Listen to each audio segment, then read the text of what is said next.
अच्छा बच्चों, अब हम लोगों के पास है हमारा चैप्टर नंबर 2 और गाइटन का चैप्टर नंबर 26। ठीक है, अब इसमें से क्या इंपॉर्टेंट है, वो पूछता है यूरिनरी सिस्टम में से ना फंक्शनल एनाटमी, यानी आप लोगों ने ना किडनी का और नेफ्रॉन का स्ट्रक्चर करना है। ठीक है, आपने इसके फंक्शंस करने हैं क्या होते हैं, और आप लोगों ने एक चीज़ करनी है मिक्चुरेशन।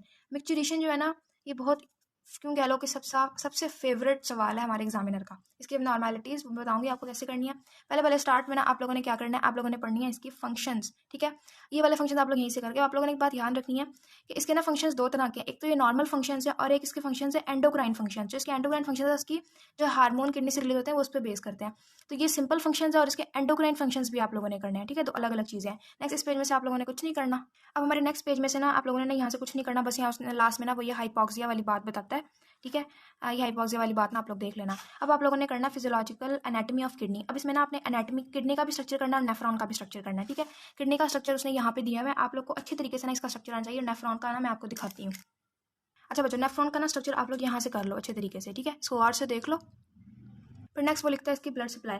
अब मैं आप लोग फ्लो शीट बनवाती हूँ, ये करने की बजाय बस वो कर लेना। ये है हमारे पास हमारी ब्लड सप्लाई। अब देखो यहाँ पे उसने ये आर्टीरियल सप्लाई दी हुई है और यहाँ पे उसने वेनस ड्रेनेज दी। जब भी आपसे वो ब्लड सप्लाई पूछेगा किडनी की, तो आप लोग इस तरीके से फ्लो शीट बना देना। नेक्स्ट फिर वो नेफ्रॉन का बताता है कि फंक्शनल यूनिट ऑफ किडनी है। ठीक है, अब हमारी ना यही वाली लाइन एमसीक्यूज में आ जाती है। इसको आप लोग एक दफ़ा पढ़ लेना। इसमें उसने बस बताया हुआ है कि ये बोमन्स कैप्सूल क्या होता है, प्रॉक्सिमल ट्यूब्यूल क्या होता है, और हमारे पास ग्लोमेरुलस क्या होता है, और ये वाली बात बस एक दफ़ा पढ़ लेना। नेक्स्ट फिर उसने ये ब्लड सप्लाई और आर्टिकल सप्लाई डिस्कस की हुई है। ठीक है, ड्रॉ करने नहीं आती, बस लिखने के लिए वो लोग देते हैं, आप लोग फ्लो शीट बना देना। अब वो ना यहाँ पे भी उसने नेफ्रॉन का ना ये हमें स्ट्रक्चर दिया, लेकिन मैंने जो आप लोग को दिखाया है वो करना है, वही करना है बस। अच्छा, आप डिफरेंस पूछते हैं वो कार्टिकल जस्टा मैक्सिलरी नेफ्रॉन का। आप थ्योरी करने की बजाय मैं आप लोग को एक टेबल दिखाती हूँ, आप वो कर लेना बस। अच्छा बच्चों, ये है वो टेबल, आप लोग बस ये डिफरेंस कर लेना। ये ऐसी क्यों में पूछते हैं कार्टिकल का और जस्टा मेडुलरी का। ठीक है, 5 पॉइंट करने होते हैं और आप लोग ऐसी क्यों में बस ये लिखो कि थ्योरी नहीं लिखनी। फिर नेक्स्ट उसने वो स्ट्रक्चर और ना ब्लड सप्लाई बताई हुई है, कौन सा स्ट्रक्चर और कौन सी ब्लड सप्लाई करती है। डायग्राम देख लेना। करने के बाद अब आप लोगों ने मिक्सचरेशन करना है, ये बहुत ज़्यादा इंपॉर्टेंट है, बहुत ज़्यादा। इसमें 5-6 दफ़ा स्टार लगा लो, कुछ भी नहीं छोड़ना इसका। ठीक है, आप लोग को पहले इसकी डेफिनेशन आनी चाहिए। फिजियोलॉजिकल एनाटॉमी ऑफ ब्लैडर करना हमारे लिए ज़रूरी नहीं है। ठीक है, बस आप लोगों ने इसका पहला पैराग्राफ करना है। इसके बाद बच्चों नेक्स्ट पेज के ऊपर ना आप लोगों ने ना ये करनी है इनर्वेशन ऑफ यूरिनरी ब्लैडर। अब देखो ये ना यहाँ पे वो थ्योरी में ना बहुत ज़्यादा थ्योरी में ना वो लिखता है इनर्वेशन लिखता है। ठीक है, आप लोगों को ना थ्योरी करने की जरूरत नहीं, बस आप लोगों ने ना ये डायग्राम बहुत अच्छे तरीके से करनी है। अब जो ये सिंपैथेटिक और सिंपैथेटिक एएनएस के पार्ट होते हैं। ठीक है, ये सिंपैथेटिक और पैरासिम्पैथेटिक हमारे पास एएनएस के पार्ट होते हैं, ये आप लोग थर्ड ईयर में पढ़ोगे। ठीक है, अच्छा, पोटेंशियल नाभिक इसको सप्लाई करती है, तो आप लोगों ने ये डायग्राम अच्छे तरीके से करनी है। लास्ट में फिर आप लोगों ने ये कुछ भी नहीं करना। ठीक है, और फिर आप लोग आ जाओ इस पे सिस्टोमीट्रोग्राम पर।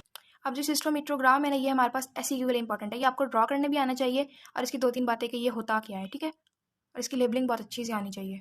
अच्छा, अब ये ना पेन वाली बातें, पेन सेंसेशन वाली एमसीक्यूज में आ जाती है। नेक्स्ट पेज में से ना हम लोगों ने ना सिर्फ एक तो ये वाली बात करनी है कि फैसिलिटेशन और इनहिबिशन किस तरीके से होती है। ठीक है, आप इसके तीनों पॉइंट करोगे। वॉलंटरी यूरिनेशन की ना आप लोग डेफिनेशन करोगे।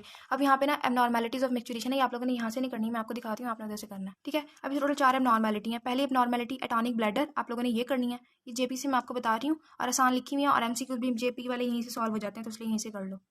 फिर वो हमारे पास ये ऑटोमेटिक ब्लैडर के बारे में बताता है। अच्छा, अब इसका सिनेरियो ये हमारे पास ओवरफ्लो इनकॉन्टिनेंस के नेम से आता है, ये हाइपर एक्टिव मिक्चुरेशन रिफ्लेक्स, तो आपको पता चलता है कि ऑटोमेटिक होता है, इसलिए मैं आपको यहाँ से दिखा रही हूँ ताकि ना एमसीक्यू पिक हो जाए। नेक्स्ट लास्ट एक अनइनहिबिटेड न्यूरोजेनिक ब्लैडर, एक नक्चुरनल मिक्चुरेशन है। अच्छा, अभी नक्चुरनल मिक्चुरेशन ना गाइडन में नहीं दिया हुआ, और ये हमारे ना कॉलेज का टेस्ट था उसमें आया हुआ था, तो आप लोगों ने ना ये यहीं से करना है। ठीक है, अब इसका सिनेरियो आता है हमारे पास एन्यूरेसिस या बेड वेटिंग के नेम से।